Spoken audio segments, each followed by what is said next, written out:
Chers amis astronomes, bonjour, bienvenue sur la chaîne Fred l'astronome. Je suis Frédéric Bertoni et j'espère que vous allez bien. Alors, est-ce que je suis content de mon Mac Studio M2 Max 1 Teraoctet de disque dur? Ah oui, oui, oh, il n'y a pas de problème. Après plusieurs mois d'utilisation, il n'y a aucun souci.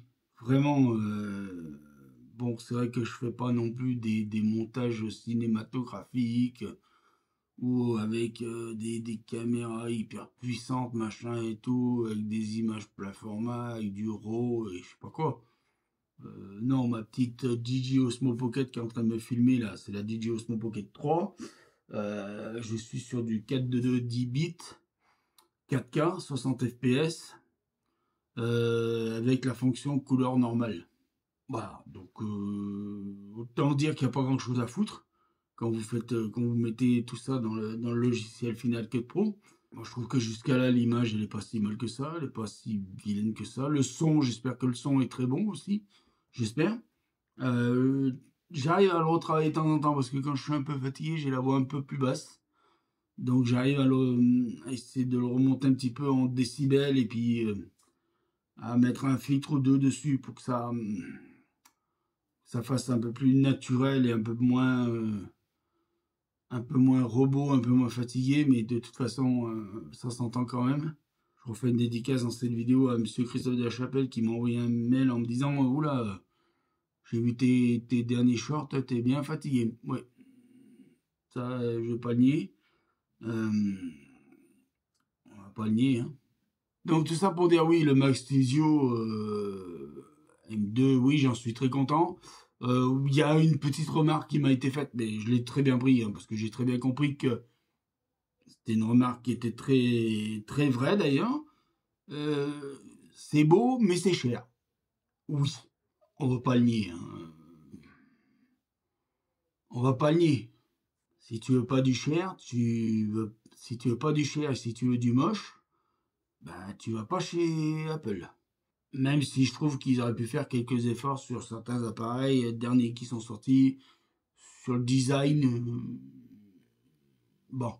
Mais oui, c'est beau, mais c'est cher. Mais n'empêche que moi, je n'ai jamais été déçu jusqu'à maintenant, parce que je trouve qu'on en a pour son prix. On en a pour son argent. Réellement. Réellement, vous achetez un Mac, je vais dire une somme qui va peut-être affoler les gens, mais mon Mac Studio M2, qui m'a coûté 2600 €, ben, je suis désolé, mais chaque fois que j'utilise, je sens que j'en ai pour mon argent. Ça me faisait pas la même chose sur un PC. Sur un PC portable, quand j'achetais un PC portable à peu près au même prix, j'avais l'impression de ne pas avoir un PC portable à ce prix-là. Ça venait des Windows dans le temps qui étaient pas très, des Windows pas très fiables, machin et tout. Ben, je sais pas. Est-ce que les Windows d'aujourd'hui sont plus fiables ou pas? Je sais pas. Mais n'empêche que je suis désolé. Alors, vous pouvez acheter un Mac, le Mac Mini, par exemple, à 600 € avec la puce M2 actuelle, là, même de configuration de base. Si vous faites de temps en temps quelques vidéos en 4K et un peu de retouche photo, ben pour le prix qui vaut à peu près, oui, il vaut un peu moins de 500, un peu moins de 600 €. Bon, alors vous n'avez pas clavier, vous n'avez pas souris, vous n'avez pas écran. Mais n'empêche que c'est le modèle le moins cher chez Apple. Et ben franchement, vous ne serez pas déçu de l'achat. Bon, faut pas lui demander non plus de faire de la vidéo comme moi j'ai fait en 4K 60 fps tous les jours. Il tiendra pas le coup le machin. Et à un bout d'un moment, il va dire ah, laisse tomber, hein, vas-y, lâche-moi un peu la grappe. Il vaudrait mieux aller, par contre, si vous voulez pas payer un truc super cher, un peu en dessous des 2000 €, et ben vous avez le Mac Mini avec la puce M2 Pro dedans. C'est le même Mac Mini, mais avec une puce un peu plus puissante. Voilà. Mais c'est vrai que moi, je suis désolé, mais depuis que je suis chez Apple, vous achetez un Apple, un ordinateur Apple, quel que soit, vous le démarrez, il est prêt à travailler. Ça veut dire quoi? C'est que dedans, vous avez un logiciel qui s'appelle iMovie vous pouvez faire déjà du montage vidéo avec. Alors, faut pas lui demander, bien sûr, de faire du montage vidéo à la Final Cut, à la Premiere Pro, à la DaVinci Resolve, bien évidemment. Mais n'empêche que vous pouvez déjà faire du montage avec. Vous avez photo qui est livré avec. Vous pouvez déjà faire des retouches photo. Bon, mais attention, pas non plus la retouche photo comment dire, à la Lightroom ou à la Photoshop et je t'en passe tes meilleurs. Bien évidemment, non. Mais on peut faire déjà de la retouche d'image. Ça, c'est clair. Voilà. Il y a un petit logiciel qui s'appelle GarageBand. Vous pouvez déjà faire de la musique avec. Hein. Vous pouvez même enregistrer, excusez-moi, vous pouvez même enregistrer des instruments extérieurs avec, ce qui n'est pas négligeable. Hein. Guitare, piano, ce que vous voulez. Ce qui n'est pas négligeable.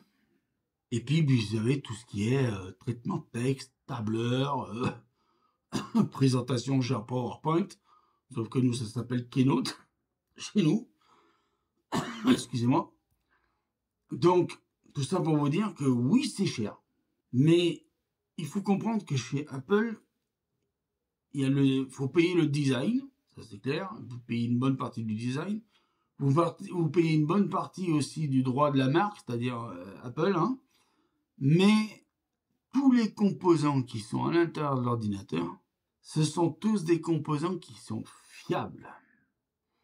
En plus de ça, entre l'OS, c'est-à-dire le software et le hardware, il y a une optimisation de dingue qui fait que l'ordinateur fonctionne nickel.